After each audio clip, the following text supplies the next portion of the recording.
నమస్తే. తదుపరి రాశి మకర రాశి. ఈ రాశి వారి యొక్క మే నెల 5 నుంచి 12 వరకు వార ఫలితాలలో గ్రహస్థితులు ఎలా ఉండబోతున్నాయి, ఏ గ్రహాలు ఏ స్థానాల్లో సంచరించేస్తూ ఆ యొక్క ఫలితాలు ఏమిటి అనే అంశంలో ముందుగా మకర రాశి వారి యొక్క గ్రహస్థితి చూసినట్టయితే సూర్యుడు మేషరాశిలో 4వ ఇంట్లో సంచారం చేస్తూ ఉండగా గృహ సమస్యలు, ఇంట్లో తగాదాలు, దీని మీద బంధుమిత్రులలో కొంచెం ఇబ్బందికరమైన వాతావరణాన్ని సృష్టిస్తున్నాడు. అయితే బుధుడు కూడా మేషంలోనే 4వ స్థానంలోనే సంచరించడం వల్ల ఏవైనా చర్చలు జరపాలన్నా, ఏవైనా డెసిషన్స్ తీసుకోవాలన్నా ఆ విషయంలో మాత్రం చురుగ్గా ఉండి మంచి నిర్ణయాలు తీసుకునేటట్టుగా బుధుడు అనుగ్రహం చేస్తున్నాడు. అయితే శుక్రుడు మే 9 నుంచి మేషంలోకి 4వ ఇంటిలోకే వస్తున్నాడు. ఈ రావడం వల్ల ఇంట్లో గృహ సౌఖ్యము, తర్వాత పునరుద్ధరించడము, గృహము ఇల్లు కొనుక్కోవడము, ఇంటీరియర్ డెకరేషన్స్ అవి చేయించుకోవడము, ఇలా లాభానికి స్థిరచరాస్తులకు సంబంధించి ఏవైనా లావాదేవీలు చేసుకోవడము, ఇలాంటి వాటికి అనుగ్రహం కలగజేస్తున్నాడు.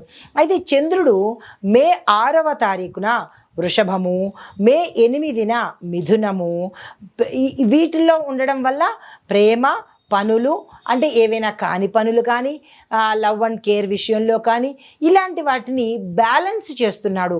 గతంలో ఏవైనా ఇబ్బందులు ఉంటే కనుక ఆ ఇబ్బందులు తొలగించి సక్రమంగా జరిగేటట్టుగా చేస్తున్నాడు.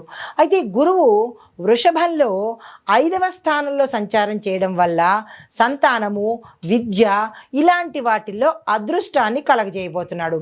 శని, కుజ, రాహువులు వీళ్ళు కూడా మీనరాశిలో 3వ ఇంట్లో సంచారం చేస్తూ ఉండడం వల్ల చిన్న చిన్న ప్రయాణాలు, మీ యొక్క మాటకు పవర్ పెరగడము ఇలాంటివి ఏర్పాటు చేస్తున్నారు.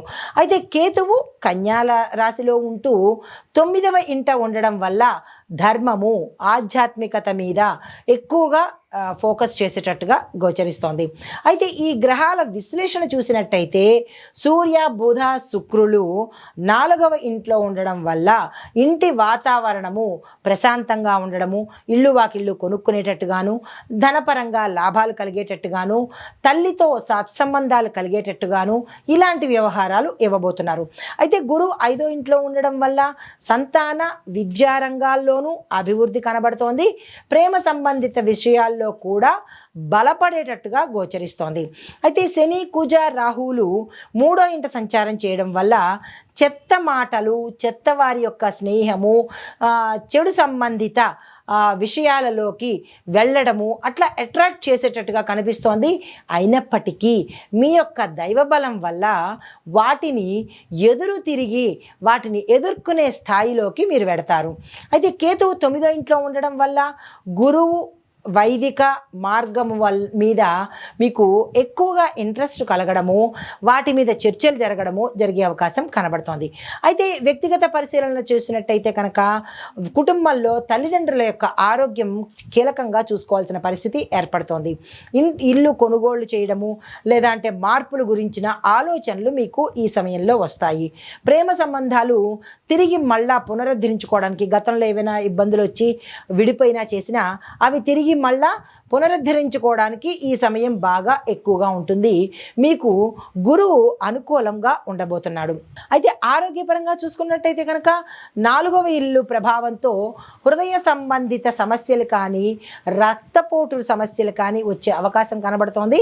జాగ్రత్తలు తీసుకోండి. తల్లి ఆరోగ్యం పట్ల తప్పనిసరిగా జాగ్రత్తలు తీసుకోండి. మే 6, 9 మధ్య ఒకసారి ఆరోగ్యం గురించి హెల్త్ చెకప్ ఏదైనా చేయించుకుంటే ఉత్తమంగా చెప్పడం జరిగింది. ఇంకా ఆర్థిక పరంగా చూసినట్టయితే కనుక ఇంట్లో ఖర్చులు ఎక్కువయ్యే సూచనలు చాలా ఎక్కువగా కనబడుతున్నాయి. కంట్రోల్ చేసుకునే ప్రయత్నం చేసుకోండి. సంతానం యొక్క చదువు కోసము విపరీతంగా ఖర్చు పెట్టాల్సిన పరిస్థితి ఏర్పడుతోంది. చిన్న చిన్న ఉద్యోగాల మీద, పార్సిల్ యొక్క డీల్స్ ద్వారా మీకు అదనపు ఆదాయం వచ్చే అవకాశం కూడా ఇక్కడ ఎక్కువగా గోచరిస్తోంది.